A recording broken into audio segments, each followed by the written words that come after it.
गीतारे भगवान श्रीकृष्ण कहिचंती मु कहार भाग्य तैयारी करे नाही मनीष निजे निजर भाग्य तैयारी करिथा। तुमे आज जहा करूछ ताहार फल तुमको काली प्राप्त हेबो एवं आज जहा तुमर भाग्य अछि ताहा पूर्वरु करा जाइथिबा कर्मर फल। सेथिपई जीवन को उपभोग कर, निजे हस और अन्य को हसाओ, राग और हिंसा छाड़।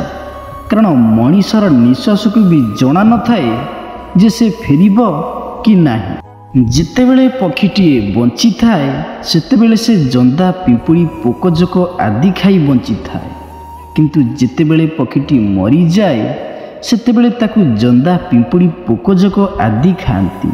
आज्ञा समय और परिस्थिति केतेबेले भी बदली जाई पारे, यह केबे भी स्थायी नुहे। तेणु केबे काहाकू हे मनंतु नाही।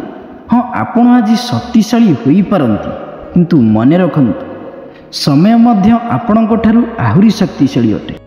बहुत लोक सकाळु उठी आईनारे निज चेहरा देखंती, हेले वास्तुशास्त्र अनुसार एपरी करिबा द्वारा अशुभ होइथाए। तेणु सकाळु उठी आईना न देखी निजर दुई आंगुल को जोड़ी देखंतु और भगवान को नाम नियंतु, शुभ होइथाए।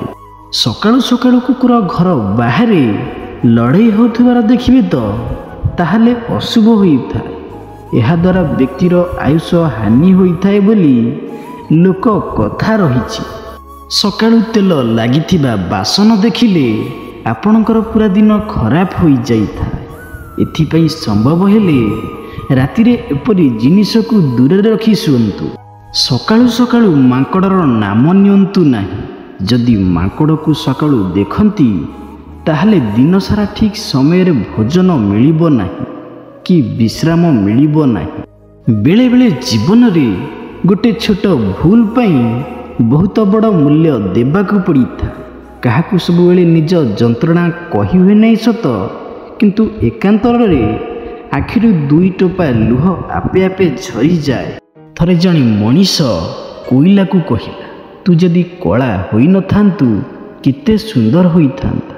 समुद्र को कहिला, तो पानी जदि लुणी न होई थांता किते सुंदर होई थांता।